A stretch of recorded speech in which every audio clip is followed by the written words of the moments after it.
past summer, but really has kind of started to break again now, is in that St. Cloud area. A major update in an unsolved case. This was from the 60s. It was actually September of 1967. Roy George Benn, Benn, two N's, was reported missing to the Benton County Sheriff's Office. It was this past August that there were some boaters in the Mississippi River near Sartell, and we understand they found what looked like what ended up being a submerged vehicle. We knew at that time, the Sheriff's Office told us that that car was registered to Roy Benn. There were some remains in the car as well. And so, over the weekend, Benton County Sheriff's Office letting everybody know, indeed, the medical examiner's results are back, and it is Roy Benn. Joining me now is Benton County Sheriff Troy Heck. Thank you so much for being with us, Sheriff. Thank you. It's a pleasure to be here. This past August really seems like it was obviously a huge turning point in this. 57 years later, it sounds like sonar picked up what was Benn's vehicle. What went through your mind when you heard that, and you know, just an incredible turn of events? So I was very excited to hear about the development.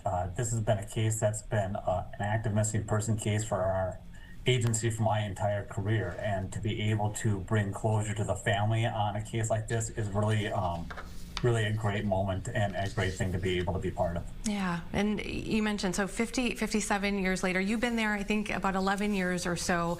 It precedes you clearly, but people might want to know how close, if you can talk about this, how close did the investigation get to the river, even that area?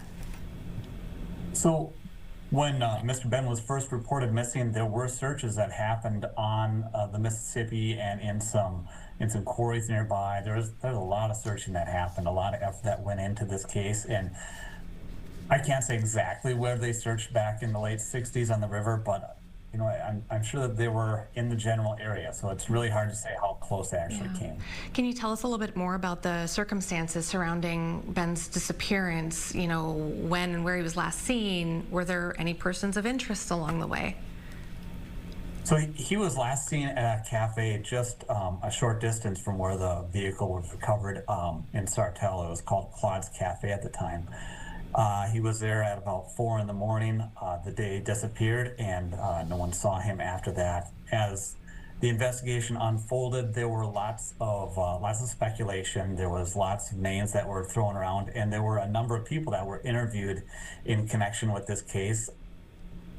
Many searches were done. There was land that was dug because somebody alleged they knew where the body was buried, and of course that came up with no results. But yeah, it was a multi-year investigation that used a lot of time. Okay. Were there any? You could talk about some of the leads, but nothing as strong, clearly, as you know, what happened this past August. Just incredible. And it's also incredible that I understand the identity's been confirmed, but cause of death is still they're still looking into that. And the fact that, you know, I don't know how the stuff works. We watch our you know, CSI shows and things, but it's incredible to me that they'd be able to determine possibly something like that with the remains that have been there for 57 years.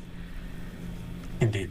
The West Medical Examiner's Office, they've been doing a great job helping us. They have a big task ahead of them to try to help us figure out what happened to Roy, and we're looking forward to what information they can give us so we know where to go from this point, whether it's accidental or whether it's a criminal act that we need to look into more. And I mean, now that we're talking about it again, and so you took a huge step forward in this, maybe that stirs more conversations and information. I would think that's a hope of yours as well. I would say it's definitely in the consciousness of the area again, and I think a lot of people like us are looking forward to finding out what the medical examiner has to say about what happened to Mr. Benn. Does Roy Benn have any family that still is in the area, or have you had a chance to speak with them about any of this? So we've been in correspondence with the next of kin, and there are several people still in the area that are our cousins and next of kin. So yeah, we've been keeping them informed, and we've been happy to be able to bring this closure to them. And then just as we wind down here, I just wanted to say, as the investigation moves forward, where do you go from here? Kind of who takes it over? Is it, is BCA involved? And I just remember reading, we have a story on our website, and we put this up back in August when the initial reports of the sonar discovering something came up, and it said that it was a Minnesota BCA bulletin said that Ben was reported to have been carrying a large sum of money when he disappeared.